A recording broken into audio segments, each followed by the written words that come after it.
ఎప్పుడైనా వెళ్తుంటావా ఊరికి ఆంధ్రాకి అక్కడ వెళ్తుంటావా కాకినాడ సమ్మర్ హాలిడేస్కి వెళ్తాం. సమ్మర్ హాలిడేస్ అక్కడ ఫ్రెండ్స్ ఉన్నారా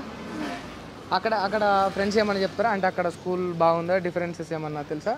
డిఫరెంట్ అయినాయి కొత్త కొత్త గట్టిరు అక్కడ కొంచెం కొత్త కట్టిరు మంచిగా సేమ్ క్లాసెస్ అవన్నీ అయితే బాగానే ఉంటాయి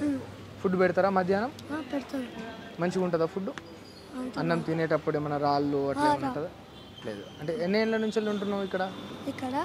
మమ్మీ వాళ్ళు వచ్చి 22 సంవత్సరాలు అయింది. నువ్వు అంటే చిన్నప్పటి నుంచి ఇక్కడ చదువుకుంటున్నావు యూసఫ్ కూడా గవర్నమెంట్ స్కూల్లోనే చదువుకుంటున్నావు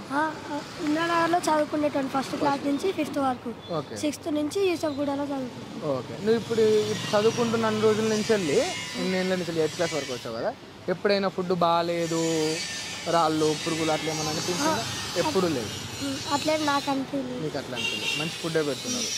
ఓకే ఆఫ్టర్నూన్ మంచి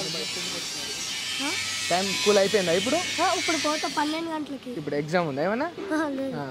టైమింగ్స్ అంతే టైమింగ్స్ ఆఫ్టర్నూన్ మార్నింగ్ ఉంటుంది కదా స్కూల్ అంటే ఫస్ట్ నుంచి 5th వరకు మార్నింగ్ 8 నుంచి 12 వరకు ఓకే 6th నుంచి 10 వరకు 12 నుంచి 5. ఓకే రిగ్గింగ్ జరిగింది దానివల్లనే గెలిచిండు అన్న ఒక ఆరోపణ రిగ్గింగ్ అయితే కొన్ని ఓట్లే కానీ రిగ్గింగ్ ఏం కాదు అట్లాంటిది ఏం లేదా రిగ్గింగ్ జరగలేదు రిగ్గింగ్ ఏం జరిగింది నవీన్ యాదవ్కి వేయాలన్నా వాళ్ళ మనసులో రిగ్గింగ్ జరిగింది అంతే ఓకే అంతే తప్ప ఓవరాల్గా మాత్రం ఏం జరగలేదు అంతేనా మరి బిలీవ్ చేస్తుర్రా అంటే మీరు ఇక్కడే ఉన్నారు చూసిండ్రు కదా వాళ్ళ విధానాలు తెలుసు కదా అని యంగర్ కదా